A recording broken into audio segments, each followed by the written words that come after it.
ಸ್ತೋತಿಸೋಣ. Hallelujah, hallelujah.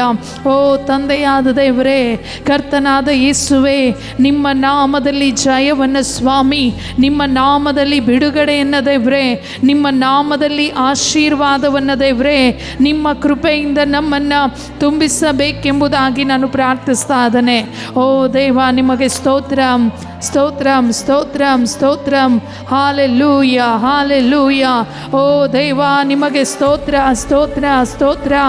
ಬಿಡುಗಡೆ ದಿನವಾಗಿ ದೇವರೇ, ಈ ಹೊಸ ವರ್ಷದಲ್ಲಿ 7 ದಿನ ಉಪವಾಸ ಪ್ರಾರ್ಥನೆ ಮಾಡಲಿಕ್ಕೆ ಈಗ ಅವಕಾಶವನ್ನು ಕೊಟ್ಟು, ಈ 7ನೇ ದಿನ ಉತ್ತಮವಾದ ರೀತಿಯಲ್ಲಿ ದೇವರೇ ಆತ್ಮಭರಿತರಾಗಿ ನಿನ್ನ ನಾಮವನ್ನೇ ಮಹಿಮೆ ಪಡಿಸುವಂತೆ, ನಿನ್ನ ವಾಕ್ಯದ ಶಕ್ತಿಯನ್ನು ಹೊಂದಿಕೊಳ್ಳುವಂತೆ, ನಿನ್ನ ಆರಾಧನೆಯಲ್ಲಿ ದೇವ ಪ್ರವಾದನೆ ವಚನಗಳನ್ನು ನಾವು ಕೇಳಿಸಿಕೊಳ್ಳುವಂತೆ, ನಿಮ್ಮ ದರ್ಶನಗಳನ್ನು ನಿಮ್ಮ ದಾಸರಿಗೆ ಪ್ರೇರೇಪಿಸಬೇಕೆಂಬುದಾಗಿ ನಾವು ಪ್ರಾರ್ಥಿಸ್ತಾ ಇದ್ದೇವೆ.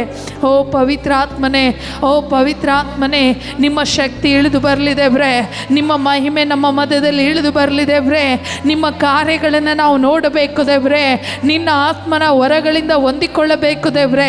ವಾಕ್ಯದ ಬಲದಿಂದಲೂ, ವಾಕ್ಯದ ಶಕ್ತಿಯಿಂದಲೂ, ವಾಕ್ಯದ ಕಾರ್ಯದಿಂದಲೂ ನೀವು ನಮ್ಮ ಜೀವಿತಗಳನ್ನು ಸಂಪೂರ್ಣವಾಗಿ ಆಶೀರ್ವದಿಸಬೇಕೆಂಬುದಾಗಿ ನಾನು ಪ್ರಾರ್ಥಿಸ್ತಾ ಇದ್ದೇನೆ. ಅಷ್ಟು ಬಂದಾಗಿರ್ತೇವೆ, ಮತ್ತು ಉಪವಾಸ ಪ್ರಾರ್ಥನೆ ಇದ್ದಾಗಿರ್ತೇವೆ, ಮತ್ತು ಕ್ರಿಸ್ಮಸ್ ಹಬ್ಬ ಬಂದಾಗಿರ್ತೇವೆ ಭರವಸೆ. ಅದಾದ ನಂತರ ಮತ್ತೆ ನಮ್ಮ ಭರವಸೆ ಏನಾಗಿರುತ್ತೆ? ಮನುಷ್ಯರ ಮೇಲೆ ನಮ್ಮ ಭರವಸೆ. Hallelujah, hallelujah. ಮನುಷ್ಯರಲ್ಲಿ ನಾವು ಭರವಸೆ ಇಡುವುದಾದರೆ ಯಾವಾಗ ನಮಗೆ ಯಾವ ಆಪತ್ತುಗಳು ಸಂಭವಿಸುವ ಗೊತ್ತಿಲ್ಲ. ಆದರೆ ನಾನು ನೀನು ಕದಲದೆ ಯೆಹೋವನಲ್ಲೇ ದಾವೀದನ ಇಟ್ಟ ಹಾಗೆ ಭರವಸೆ ಇಟ್ಟರೆ, ಆತನು ಹೇಳ್ತಾ ಇದ್ದಾನೆ, ಯೆಹೋವನೇ ನನ್ನನ್ನು ಪರೀಕ್ಷಿಸಿ ಪರಿಶೀಲಿಸು, ನನ್ನ ಅಂತರೇಂದ್ರಿಯವನ್ನು ಹೃದಯವನ್ನು ಪರಿಶೋಧಿಸಿ, ನಿನ್ನ ಕೃಪೆಯನ್ನು ನನ್ನ ದೃಷ್ಟಿಯಲ್ಲೇ ಇಟ್ಟುಕೊಂಡಿದ್ದೇನೆ, ನಿನ್ನ ಸತ್ಯದಲ್ಲಿ ನಡೆದುಕೊಂಡಿದ್ದೇನೆ. Hallelujah, hallelujah. ಈ ಸ್ಕೂಲಿಗೆ ಹೋಗುವಂಥ ಮಕ್ಕಳನ್ನು ಪರೀಕ್ಷಿಸಿ ಪರಿಶೀಲಿಸಿ, ಎಲ್ಲ ಶಿಕ್ಷಕರು ಅವರು ಯಾವ ರೀತಿಯಾಗಿ ಓದ್ತಾ ಇದ್ದಾರೆ, ಯಾವ ರೀತಿಯಾಗಿ ಬರಿತಾ ಇದ್ದಾರೆ, ಯಾವ ರೀತಿಯಾಗಿ ಹೋಮ್ವರ್ಕನ್ನು ಮಾಡ್ತಾ ಇದ್ದಾರೆ, ಯಾವ ರೀತಿಯಾಗಿ ಶಿಕ್ಷಣದಲ್ಲಿ ಅವರು ಕೈಗೊಂಡು ನಡೀತಾ ಇದ್ದಾರೆ ಅಂತೇಳಿ ಗುರುಗಳು ಪರೀಕ್ಷಿಸ್ತಾರೆ. ಆದರೆ ನನ್ನನ್ನು ನಿನ್ನನ್ನು ಪರಿಶೋಧಿಸುವಂಥ ದೇವರು, ನನ್ನನ್ನು ನಿನ್ನನ್ನು ಪರೀಕ್ಷೆ ಮಾಡುವಂಥ ದೇವರು ಯೇಸು ಕ್ರಿಸ್ತನ ಆಗಿದ್ದಾನೆ. ಆ ದಾವೀದನನ್ನು ಪರೀಕ್ಷಿಸಿದ ದೇವರು ಆತನ ಹೃದಯವನ್ನು ಅಂತರೇಂದ್ರವನ್ನು ಶೋಧಿಸಿ ಆತನ ಕೃಪೆಯನ್ನು ನನ್ನ ದೃಷ್ಟಿಯಲ್ಲೇ ಇಟ್ಟುಕೊಂಡಿದ್ದೇನೆ. ಹಲ್ಲೆಲೂಯಾ.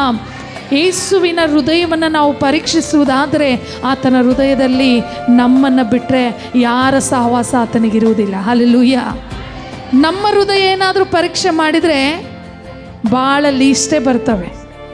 ತರಕಾರಿಗೆ ಲೀಸ್ಟ್ ಕೊಟ್ಟಂಗೆ, ಕಿರಾಣಿ ಶಾಪಿಗೆ ಲಿಸ್ಟ್ ಕೊಟ್ಟಂಗೆ, ಮೇಕಪ್ ಶಾಪಿಗೆ ಏನೇನು ಬೇಕು ಹೆಂಗೆ ಲಿಸ್ಟ್ ಕೊಡ್ತೀವೋ ಹಂಗೆ ನಮ್ಮ ಹೃದಯ ಏನಾದರೂ ಪರೀಕ್ಷೆ ಮಾಡಿದರೆ ದೊಡ್ಡ ಲಿಸ್ಟೇ ಇದ್ದಾವೆ. ಆದರೆ ಯೇಸುವಿನ ಹೃದಯದಲ್ಲಿ ನಾವೊಂದೇ ಆತನ ಹೃದಯದಲ್ಲಿ ಇದ್ದೇವೆ. ಹಲ್ಲೆಲೂಯಾ. ಇಡೀ ಪ್ರಪಂಚದಲ್ಲಿ ಆತನನ್ನು ಯಾರೆಲ್ಲ ಆರಾಧಿಸ್ತಾರೋ, ಆತನನ್ನು ಯಾರೆಲ್ಲ ಸೇವಿಸ್ತಾರೋ, ಆತನನ್ನು ಯಾರೆಲ್ಲ ಪ್ರೀತಿಸ್ತಾರೋ ಅವರನ್ನು ಮಾತ್ರ ಹೃದಯದಲ್ಲಿ ಇಟ್ಟುಕೊಂಡಿದ್ದಾನೆ. ಹಲ್ಲೆಲೂಯಾ. ಎಲ್ಲರನ್ನ ಇಟ್ಟುಕೊಂಡಿದ್ದಾನೆ. ಆದರೆ ಆತನ ಸ್ವರಕ್ಕೆ ಯಾರು ಕಿವಿ ಕೊಡ್ತಾರೋ, ಆತನ ಮಾತಿಗೆ ಯಾರು ಕಿವಿ ಕೊಡ್ತಾರೋ, ಆತನ ವಾಕ್ಯದಂತೆ ಯಾರು ನಡೆದುಕೊಳ್ತಾರೋ ಅವರನ್ನು ಹೃದಯದಲ್ಲಿ ಇಟ್ಟುಕೊಂಡು ಆತನು ಪರೀಕ್ಷೆ ಮಾಡುವಂಥ ವ್ಯಕ್ತಿಯಾಗಿದ್ದಾನೆ. ಹಲ್ಲೆಲೂಯಾ. ಅಂತರೇಂದ್ರಗಳನ್ನು ಅಂದರೆ ನಮ್ಮ ಎಲ್ಲ ಕಣ್ಣು, ಕಿವಿ, ಮೂಗು, ಬಾಯಿ, ಕೈಗಳು, ನಮ್ಮ ಕಾಲು, ನಮ್ಮ ಹೃದಯ ಎಲ್ಲವನ್ನ ಪರೀಕ್ಷೆ ಮಾಡುವಂಥ ವ್ಯಕ್ತಿ ಯೇಸು ಕ್ರಿಸ್ತನು ಮಾತ್ರನೇ. ಹಲ್ಲೆಲೂಯಾ. ನಾವು ಯಾವತ್ತಾದರೂ ಆಸ್ಪತ್ರೆಗೆ ಹೋದಾಗ ಯಾವ ಒಂದು ಪಾರ್ಟಿಗೆ ಇದು ಸ್ಕ್ಯಾನ್ ಮಾಡಬೇಕು, ಯಾವ ಪಾರ್ಟಿಗೆ ಎಕ್ಸ್ರೇ ತೆಗಿಬೇಕಂತಂದರೆ ಆ ಒಂದು ಪಾರ್ಟಿಗೆ ಮಾತ್ರನೇ ತೆಗಿತಾರೆ.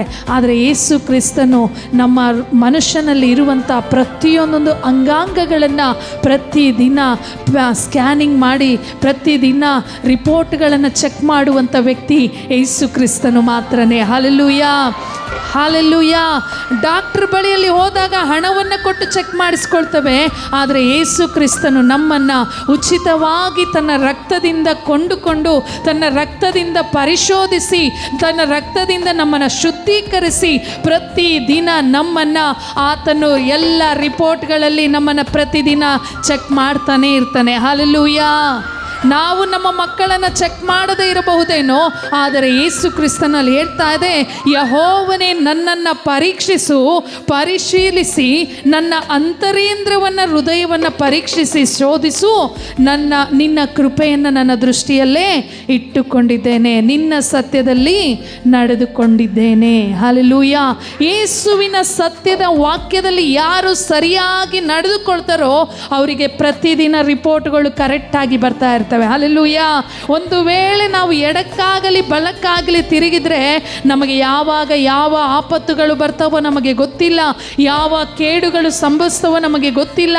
ಕಳೆದ ವಾರದಲ್ಲಿ ಎಲ್ಲರಿಗೆ ಗೊತ್ತಿರುವಂಥ ಒಂದು ಅದ್ಭುತವಾದಂಥ, ಆಲೋಚನೆಕರವಾದಂಥ, ದುಃಖಕರವಾದಂಥ ಮಾತು. ಬೆಳಗಿನ ಜಾವದಲ್ಲಿ ಎಕ್ಸಾಮ್ ಬರೀಲಿಕ್ಕೆ ಹೋದಂಥ ಮಗನು ಕಳೆದ 10 ಗಂಟೆಗೆಲ್ಲ ಮಗನೇ ಇಲ್ಲ ಅಂತ ಫೋನ್ ಬರುತ್ತೆ. ಹಲ್ಲೆಲೂಯ. ಆ ಕುಟುಂಬದಲ್ಲಿ ಎಷ್ಟು ದುಃಖ ಗೊತ್ತಾ? ಯಾರಿಗೆ ಗೊತ್ತಿವೆಲ್ಲ? ಯೇಸುವಿಗೆ ನಮ್ಮನ್ನು ಪರೀಕ್ಷಿಸಿ ಪರಿಶೋಧಿಸುವಂಥ ಯೇಸು ಕ್ರಿಸ್ತನಿಗೆ ಮಾತ್ರ ನಾವು ಕೂತ್ಕೊಳ್ಳುವುದು, ಮಲಗುವುದು, ಎದ್ದೇಳುವುದು ಎಲ್ಲ ಗೊತ್ತು. ಅದಕ್ಕೆ ಹೇಳ್ತಾರೆ, ದೊಡ್ಡವರ ಮಾತು ಕೇಳ್ರಿ, ಬೈಕನ್ನು ನಿಧಾನಕ್ಕೆ ಓಡಿಸ್ರಿ, ಬೈಕನ್ನು ನಿಮಗೆ ಹೆಂಗೆ ಇಷ್ಟ ಬರುತ್ತೋ ಹಂಗೆ ಓಡಿಸೋದಲ್ಲ, ದೇವರು ಆಲೋಚನೆ ಕೊಟ್ಟ ಪ್ರಕಾರ ತಂದೆ ತಾಯಿ ಹೇಳಿದ ಮಾತನ್ನು ನಾವು ಗೌರವಿಸುವುದಾದರೆ ಅವನ ದೀಪವು ಮಧ್ಯರಾತ್ರಿಯಲ್ಲಿ ಆರಿ ಹೋಗುವುದಿಲ್ಲ. ಹಲ್ಲೆಲೂಯ. ಹಲ್ಲೆಲೂಯ. ದೇವರ ಮಾತನ್ನು, ತಂದೆ ತಾಯಿಯ ಮಾತನ್ನು, ದೇವರ ವಾಕ್ಯವನ್ನು ಯಾರು ಕೈಗೊಂಡು ನಡೀತಾರೋ ಅವರಿಗೆ ಆಯುಷ್ಕಾಲವನ್ನು ವೃದ್ಧಿ ಮಾಡ್ತಾನೆಂಬುದಾಗಿ ಅವರು ತುಂಬ ಅಳ್ತಾ ಇದ್ದಾರೆ. ನನಗೆ ತುಂಬ ಬಾಧೆ ಆಯಿತು, ಚಿಕ್ಕ ಮಗು ಇದೆ. ಇದೆಲ್ಲ ಯಾರು ಪರೀಕ್ಷೆ ಮಾಡ್ತಾರಂದರೆ ನಮ್ಮ ಯೇಸು ಕ್ರಿಸ್ತನು ಪ್ರತಿದಿನ ಪರೀಕ್ಷೆ ಮಾಡುವಂಥ ವ್ಯಕ್ತಿ ಆಗಿದ್ದಾನೆ. ಆ ಪರಿಸ್ಥಿತಿಯಲ್ಲಿರುವಂಥ ಗೋಳು ಯಾರಿಗೆ ಗೊತ್ತು? ಅವರ ತಂದೆ ತಾಯಿಗೆ ಮಾತ್ರನೇ ಗೊತ್ತು. ಇಲ್ಲಿ ನಿಂತಿರುವಂಥ ಪ್ರತಿಯೊಂದೊಂದು ಯೌವನ ಮಕ್ಕಳೇ, ನಿಮ್ಮ ತಂದೆ ತಾಯಿಯ ಮಾತನ್ನು, ದೇವರ ಮಾತನ್ನು ನೀವು ಗೌರವಿಸಿ ಏನಾದರೂ ಹೇಳ್ತಾ ಇದ್ದಾರಂದರೆ ಅದಕ್ಕೆ ತಕ್ಕ ಪ್ರತಿರೂಪವಾಗಿ ನೀವು ನಡೆದುಕೊಳ್ಳುವಾಗ ನಿಮ್ಮ ಆಯುಷ್ಕಾಲವನ್ನು ದೇವರು ಪರೀಕ್ಷಿಸಿ ಪರಿಶೋಧಿಸಿ ನಿಮ್ಮ ಹೃದಯಗಳನ್ನು, ಅಂತರೇಂದ್ರಿಯಗಳನ್ನು ತೊಳೆದು ಶುದ್ಧೀಕರಿಸಿ ಆತನ ಕೃಪೆಗೆ ತಕ್ಕಂತೆ ಏನು ಮಾಡ್ತಾನಂತೆ? ಆತನ ದೃಷ್ಟಿಯಲ್ಲಿ ನಮ್ಮನ್ನು ಇಟ್ಟುಕೊಳ್ತಾನೆ. ಹಲ್ಲೆಲೂಯ. ನಮ್ಮ ದೃಷ್ಟಿಯಲ್ಲಿ 100 ಜನರನ್ನು ನಾವು ಇಟ್ಕೊಳ್ತೇವೆ, 100 ಆಲೋಚನೆಗಳನ್ನು ಮಾಡ್ತೇವೆ.